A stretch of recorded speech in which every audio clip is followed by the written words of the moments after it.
Moira is stealing your lunch money and she refuses to water your plants. Roadhog and Zarya rule the world, and Overwatch lead designer Scott Mercer shares why losing should be more fun. This and more in this week's Omnic Recap.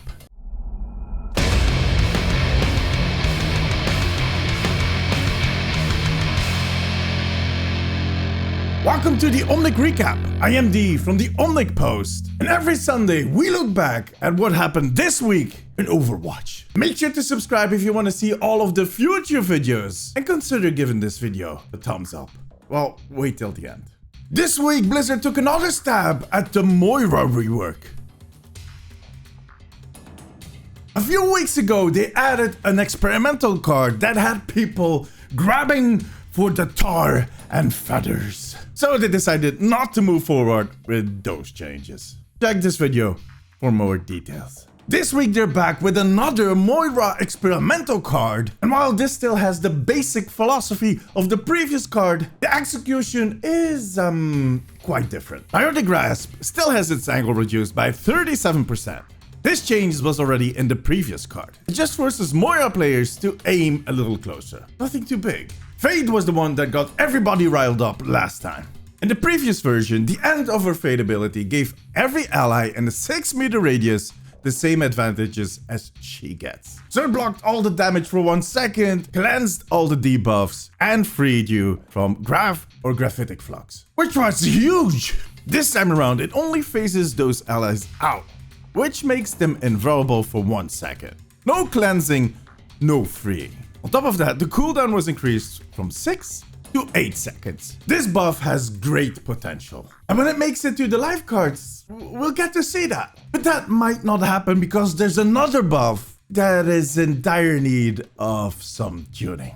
See, the damage part of her Biotic Orb got beefed up, and it's making some higher rank players feel pretty nervous. The orb will now stick to targets when it's impacting them. Like a dark pulsating, flesh-eating blue. And when it sticks, it starts dealing damage. 60 DPS to all enemies that are within its range for 3 seconds, or until 120 damage dealt to the main target. In theory, when you stick this to a target that has over 120 health, in a graph, you could do 120 damage to each of the enemies that are captured within that graph. And if that target that you chose has some damage mitigation, it could even be 180. That is just insane, and it takes less coordination than, for instance, a Graph Dragons or a Graph Explosive Korean Girl. The pressure is on Moira to make that orb stick, which is slightly more difficult because those orbs will only bounce once. They are destroyed by barriers, and they move slightly faster. Look, if Moira manages to pull this off frequently, we have 2 issues. Not only is that too powerful, but second, we'll have even more DPS players queuing up as support because they want to avoid the long DPS queues. And because your other healer has nowhere to hide, well, good luck. Overall, the community is rather divided by these new changes. In this week's poll, I asked my lovely followers over on the Omnic Post what they thought about the Moira changes, and 41% said they actually liked it. Honestly, I would not be surprised if they pushed this to the life cards and tune it back in just a few weeks. I'll keep you posted over on the Omnic Post or on this channel. Make sure to subscribe. This week, Scott Mercer, the lead designer for Overwatch, was a guest on Plat Chat, the Overwatch League podcast. Scott and the host were watching the match between Dallas and Toronto while discussing his career, esports, and of course, Overwatch. He shared some insight and answered some questions about the future, near and far future of the game. First off, the team is looking into ways of making losing more fun. What? Blizzard wants you to have a positive experience even if you lose, because in theory, you'll be losing 50% of your matches. Oh. The main way they're thinking about doing this is making it into a learning experience, telling you what you did and what might have gone wrong. My teammates. What? And it could be doing that with showing you better and more end game data, which is nice. Now, it turns out that reporting your whole team for throwing is not the way. Okay. After 4 years of competitive play, some players have about all the golden weapons they can get. And Blizzard actually looked into other rewards they could give you for competitive play, but they decided not to move forward with that. In the end, competitive should be about the experience and not the rewards. The rewards get stale pretty fast. The Assault/2CP experimental card we got a few weeks ago had some good and some bad elements to it, according to Scott Mercer. The good thing was that it actually kind of reset the odds, something they want to hit on for future iterations. But that didn't weigh up against the fact that it really broke the flow of the game, which is really important in Overwatch. The flow, people! Someone think about the flow. So that's why they considered it a failed experiment. They are still working on that mode and on both Paris and Horizon, but they don't have anything for us to test in the near future. Scott also shared that balancing Overwatch is not only a numbers game. Some of the things that people actually consider unbalanced are tied into circumstances and public perception. Some comps or heroes will work better on certain maps, under certain circumstances and certain modes, and that's why one-tricking doesn't really work. And on the other hand, the public perception of what is going on doesn't always match the numbers that they see in the database. It seems the bandwagon is a popular mode of transport in our community, but we knew that already. For instance, players are always wondering why the Blizzard team is always balancing around those pro players. They're such a tiny part of the player base, which is only partly true. The team listens to all feedback and takes all the data in account, from bronze to the Overwatch League. I'm around here somewhere. But when it comes to the numbers, the pro players are indeed an important source. Mainly because they can show what the full potential is of all the heroes. You need to know what the peak performance will be to tune all the rest. Which actually kind of makes sense.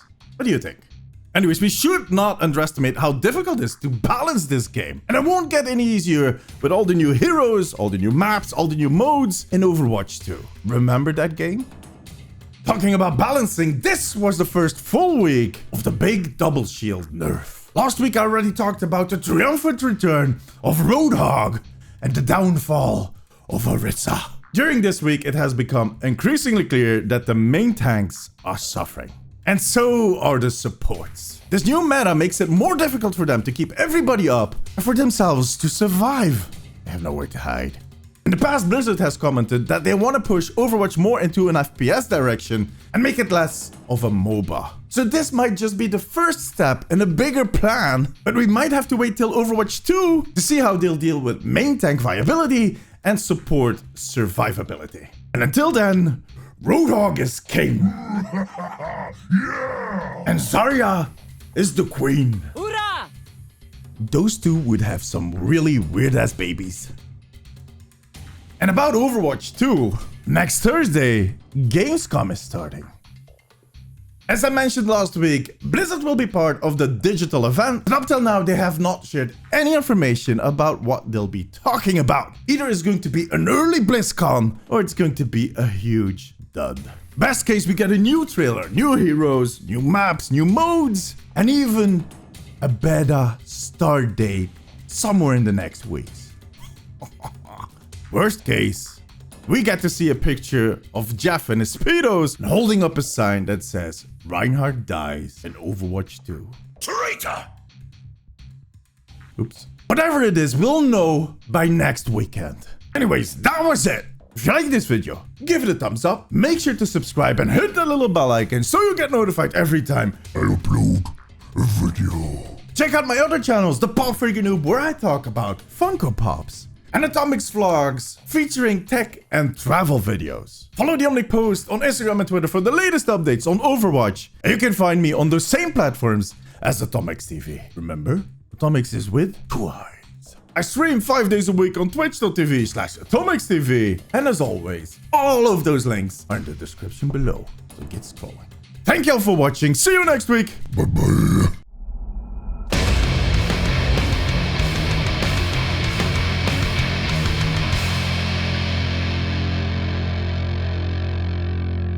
In the previous version, version?